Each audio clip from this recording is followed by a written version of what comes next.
네, 반갑습니다. 우리 여러분들, 이거 당시 반응이 뜨거워. 네. 잘 이번 주에 아주 우리 은혜 가운데 부산 전도 탐방을 마쳤어요. 저는 전도 탐방 이렇게 가면서 거기 임마누엘 교회를 근 20년 만에 갔거든요. 1차 합숙 마치고 그랬는데 변한 게 하나도 없고 참 엊그제 왔다 간 것 같은데 20년이 되었어요. 제가 1차 합숙 444기입니다. 수병대 기수 아닌데 444기예요. 예. 또 초량에 있는 TCK 하우스 거기 가서도 큰 시스템을 보는 그런 시간표였어요. 큰 그림을 머릿속에 일단 그리고 보게 되었습니다. 또 하나 감사한 것은 우리 랩런트들이 막 그런 데 가면은 막 불평불만하고 그런 아이들이 있거든요. 그래서 막 분위기 이상하게 되고 막 그러는데 이번에 한 사람도 불평불만한 사람이 없이 너무 은혜 가운데 마쳤어요. 이게 사실 어른들도 힘든 일정이더라고요. 제가 막상 해보니까 운전도 운전이고 부산에서 운전하다가 여기 아산 오니까요. 이건 뭐 운전도 아니야. 너무 편해. 그 정도로 부산 운전이 힘들더라고요. 또 뭐 많이 피곤했고 그런데 우리 랩런트들 그 좁은 봉구차 몇 시간씩 타고 오면서도 불평 한마디도 안 했어요. 진짜 너무 은혜 가운데 잘 마쳤습니다. 우리 랩런트들이 수준이 있어. 보니까 영적으로 수준이 있어. 이렇게 막 영적으로 약하고 그러면은요 사람 불평불만 하거든요. 어른들도 그 어른들도 그렇게 장거리 다니면서 불평불만 안 하기가 쉽지 않은데 우리 랩런트들이 아주 수준이 있어요. 예. 자, 요즘 말씀의 흐름이 뭐냐면은요 언약의 사람이잖아요. 강단 말씀도 그렇고 학원 보고마 말씀도 쭉 언약의 사람들이 지금 나오고 있어요. 언약의 사람들의 큰 특징은 뭐냐면은요 예수 그리스도 복음과 세계 복음화 비전을 하나님이 은혜로 주셨다라는 거예요.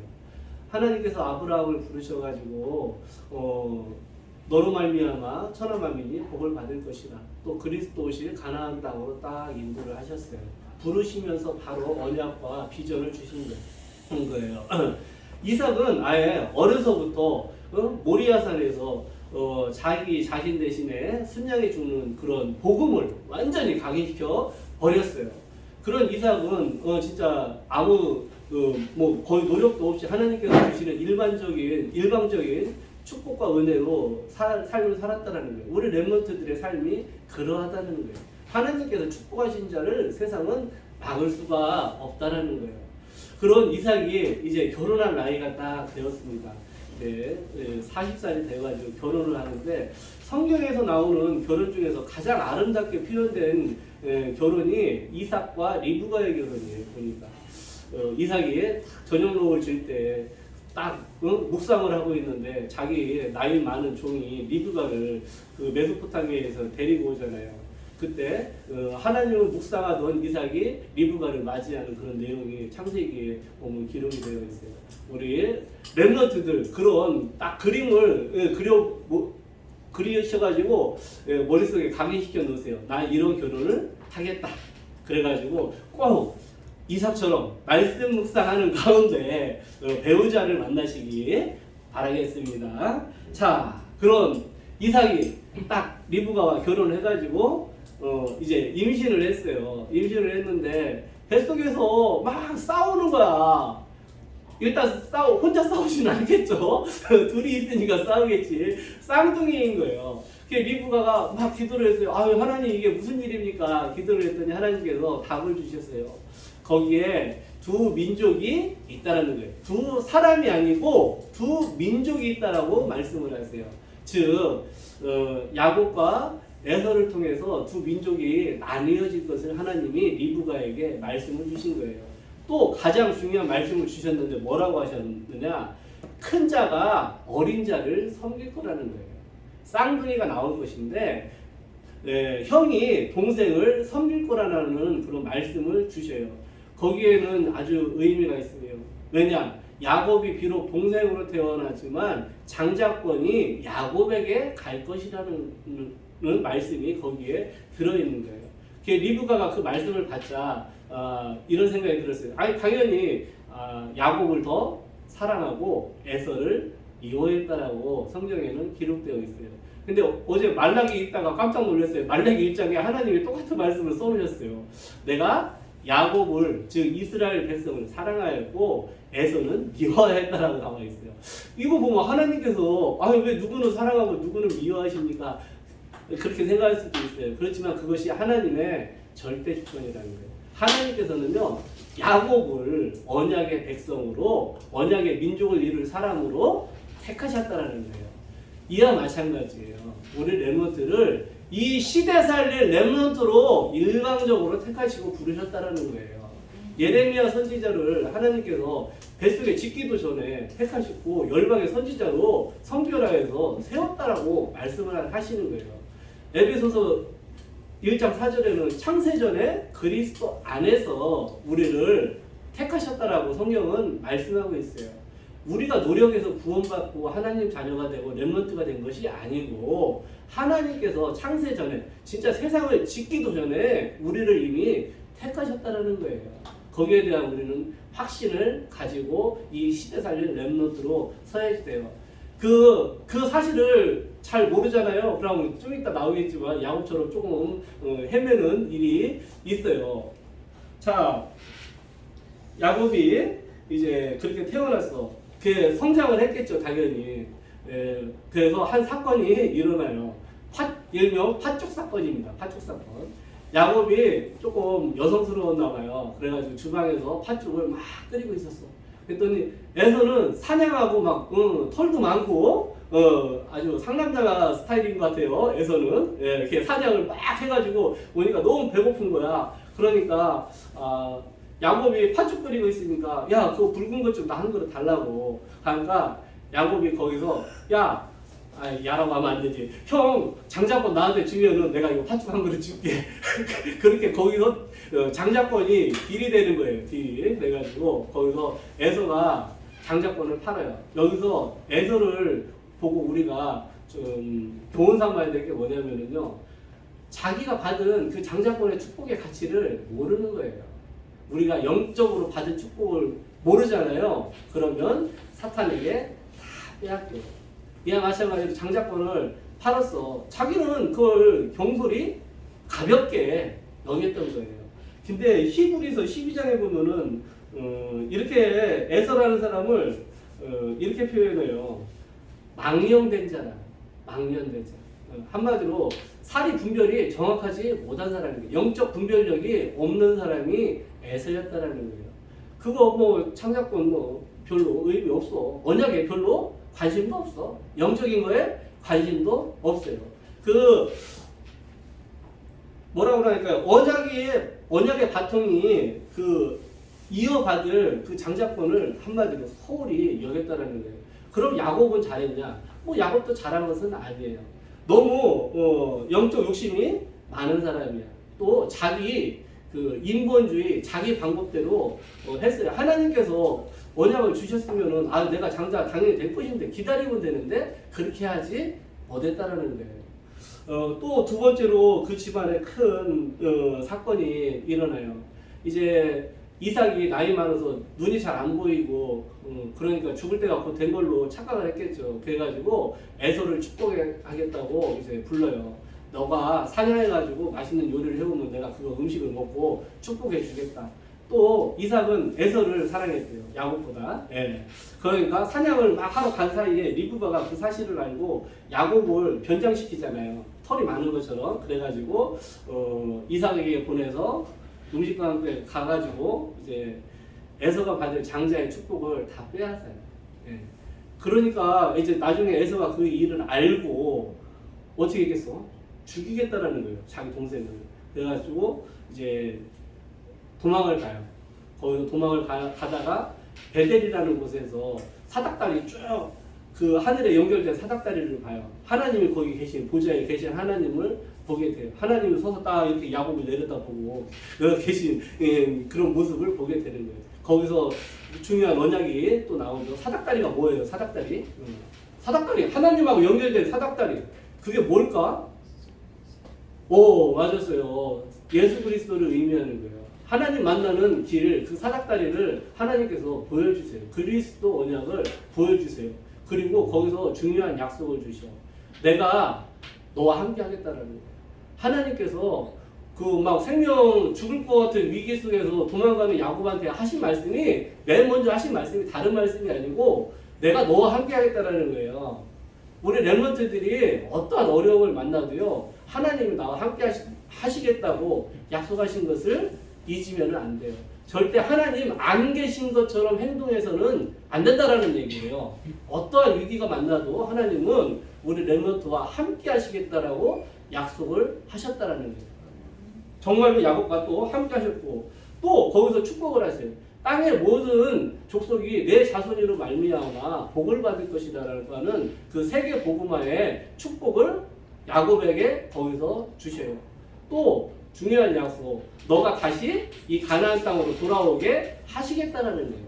약속의 땅 그리스도 오실 가나안 땅으로 다시 인도하실 것을 그렇게 말씀을 하세요. 자, 그래가지고 어디로 도망갔어요? 오늘 1번 나오면은 1번 보면 야곱은 20년간 무엇을 했을까요?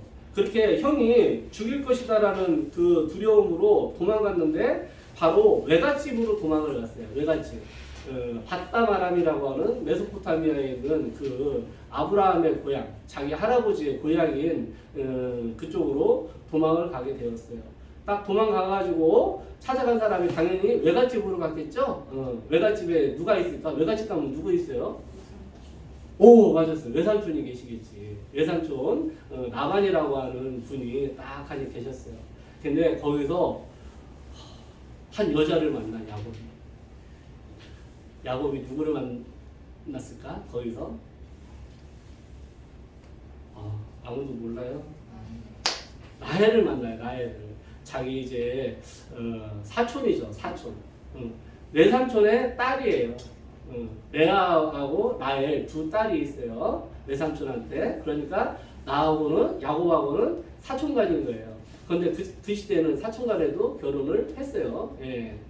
그 라헬을 보고 첫눈에 반해. 완전히. 그래가지고 외삼촌이 이제 한 달 정도 지낸 다음에 당연히 얘기를 했겠죠.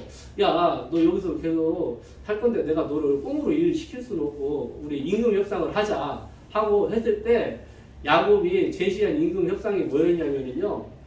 이거 편하게 들어. 그냥 이야기처럼. 라헬을 나에게 달라는 거예요. 그러면은 너 7년 동안 우리 집에서 무보수로 일해. 먹여주고 재워줄 테니까. 7년 동안 일을 하면은 자기 딸 라헬을 너하고 결혼시켜 줄게. 그 조건으로 뭐 거의 뭐 근로계약서가 아니고 노예계약서를 쓴 거죠. 그래가지고 7년 동안을 일을 해줘요. 근데 야곱이 라헬을 얼마나 사랑했냐면요. 그 7년이 며칠 가는 것처럼 느껴졌다고 할 정도로 그렇게 라헬을 사랑을 했어요.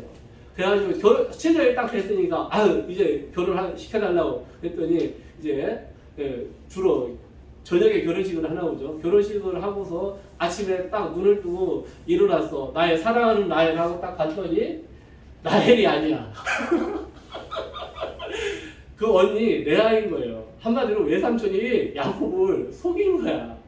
자기가 형 에서를 속였잖아요. 그거 똑같이. 근데 야곱보다 한 5배 이상 고수의 나반을 만난 거예요. 그래가지고 와 7년 동안 일해줬는데 자기가 사랑한 라헬을 주지 않고 그 언니 레아를 준 거 신부로 준 거예요. 그러면서 말을 얼마나 잘하는지 야 우리 동네에서는 저기 언니가 먼저 결혼해야지 동생 먼저 결혼하는 법이 없어. 깜짝 얘기해버려.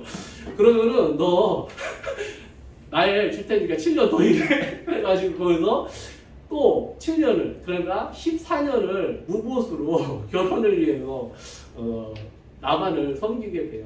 거기다가 이제 14년을 마치고 6년 동안은 또 거의 노예처럼 거기서 일을 해요. 그런데 하나님께서 결국에는 야곱을 축복하셔가지고 많은 재물과 또 4명의 부인과 거기서 11명의 아들을 얻었죠. 맨 막내 베냐민을 가나안 땅에서 얻었으니까 또 디나라고 하는 딸도 얻고 그렇게 대가족 한마디로 한 민족을 이루는 기틀을 그 밧다라람에서 딱 마련하게 돼요. 그 하나님께서 약속하신 그대로 가나안 땅으로 가야지 되잖아요. 가나안 땅으로 이제 가겠다라고 결심을 하고 이제 모든 재산과 부인과 자녀들을 이끌고서 다 가나안 땅으로 갔어요. 그런데 야복강에 이르렀는데 소문이 어떻게 되느냐? 자기 형 에서가 가만히 있겠어? 자기 동생이 온다는데 당연히 죽인다고 했겠죠. 자기 혼자 와도 무서운데 그 상남자 에서가 혼자 와도 무서운데 400명의 군사를 거느리고 온다라는 정보를 딱 입수를 합니다. 그 얼마나 무서웠겠어요 그때. 그래서 그날 밤에 중요한 시간표가 있어. 혼자 야복강에 서가지고 다른 식구들은 다 먼저 내보내고 거기서 하나님 앞에 홀로 서서 기도하는 시간을 가져요. 우리 렘넌트들이 죽음의 위기에서 그렇게 하나님 앞에 서는 것도 참 축복이고 응답인데 그보다 매일같이 하루에 5분씩 하나님 앞에 홀로 서는 기도에 도전하세요. 오늘의 딱 한 단어를 붙잡아라 하면 야복강입니다. 나는 야복강에 서겠다. 매일 하루에 5분씩 야복강에 서겠다라는 결단을 딱 내리세요. 우리 렘넌트들이 야복강 하나님 앞에 홀로 서는 시간을 갖도록 도와주는 사람들이 여기에 계신 우리 선생님들이 그 일을 도와주는 거예요. 매일 잠깐 강단 말씀 묵상하고 기도 수천 말씀 묵상하고 그렇게 도와주는 것이 결코 작은 일이 아닙니다. 그 일을 지속하는 것이 중요해요. 하다 말다 하는 것이 아니고 지속하는 렘넌트가 가장 중요합니다.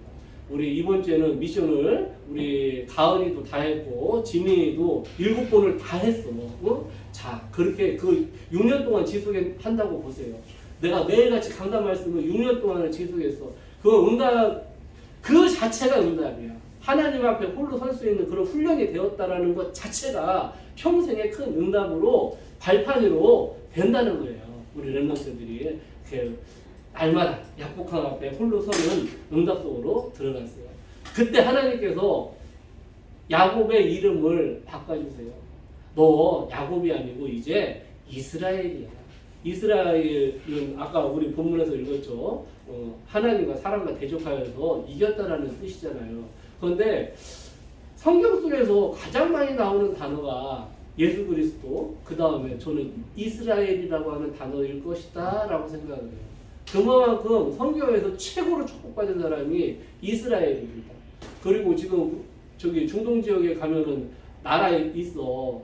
그 나라가 지금 국가 이름을 이스라엘로 쓰고 있다라는 거예요. 아직도 몇천 년이 지난 지금도 야곱의 이름이 그 민족의 이름이 되었다라는 거예요.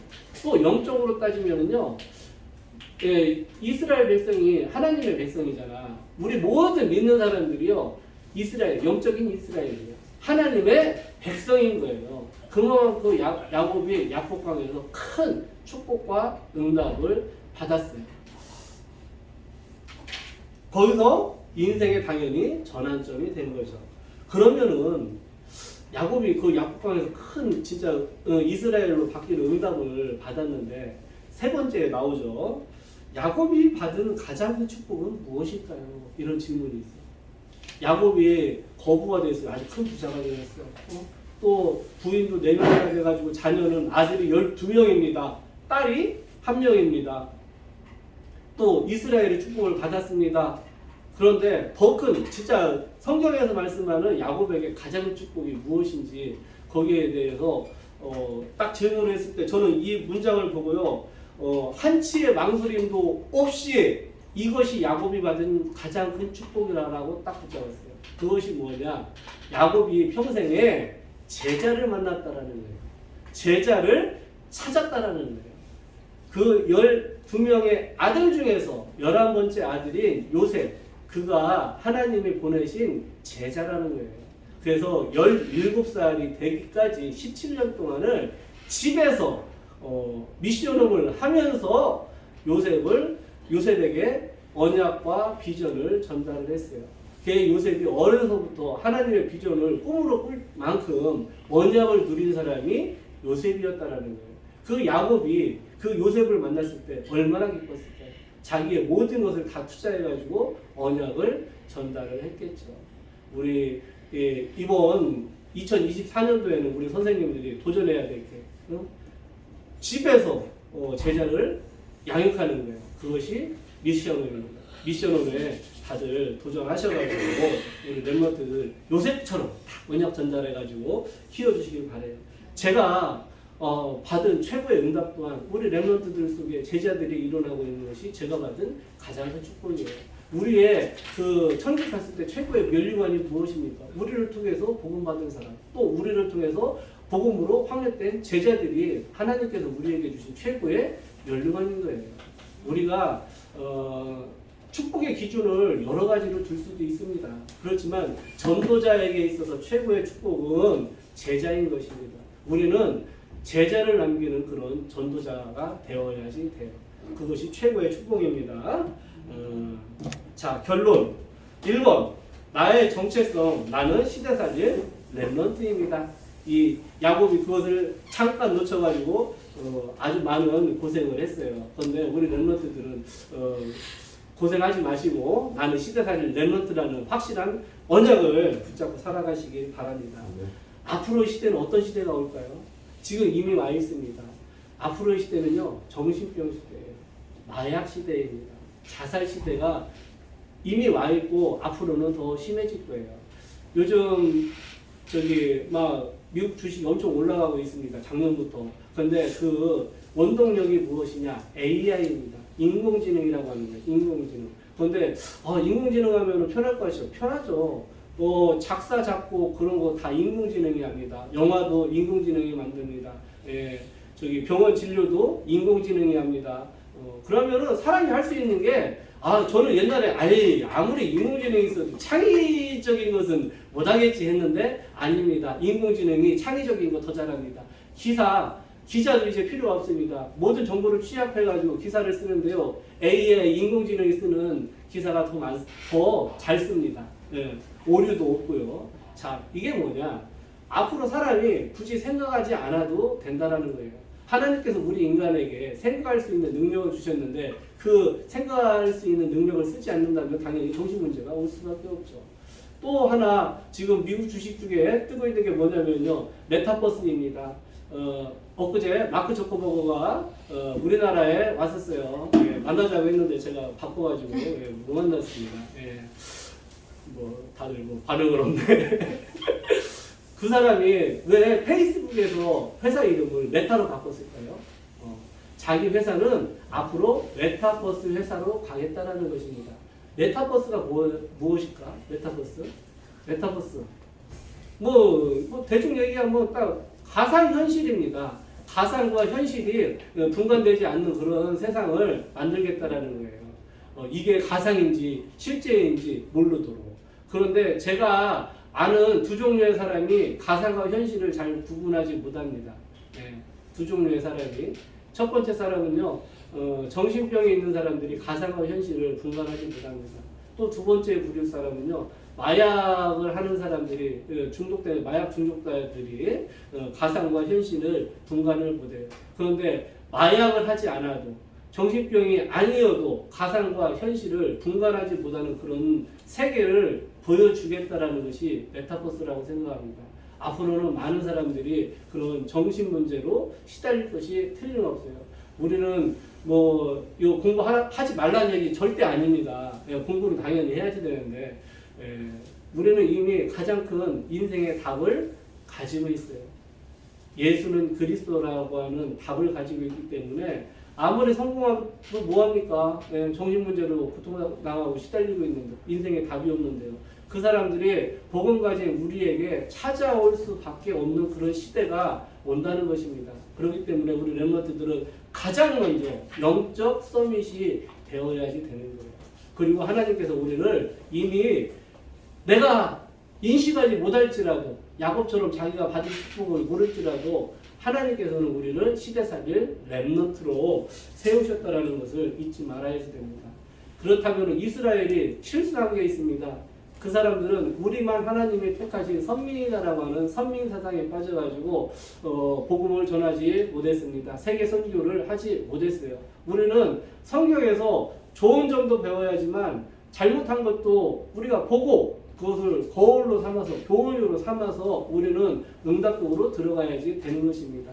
이스라엘이 선민사상에 빠져가지고 세계 선교를 놓치고 후대들이 노예되고 포로되고 속국되고 유랑민으로 2000년 동안 흩어지는 그런 흑역사를 가지고 있습니다. 그렇지만 하나님의 중요한 계획이에요. 전 세계의 복음을 전파하시는 하나님의 방법이 후대가 노예, 포로, 속국, 유랑민으로 가서라도 복음이 전 세계로 흩어져야지 된다라는 것입니다.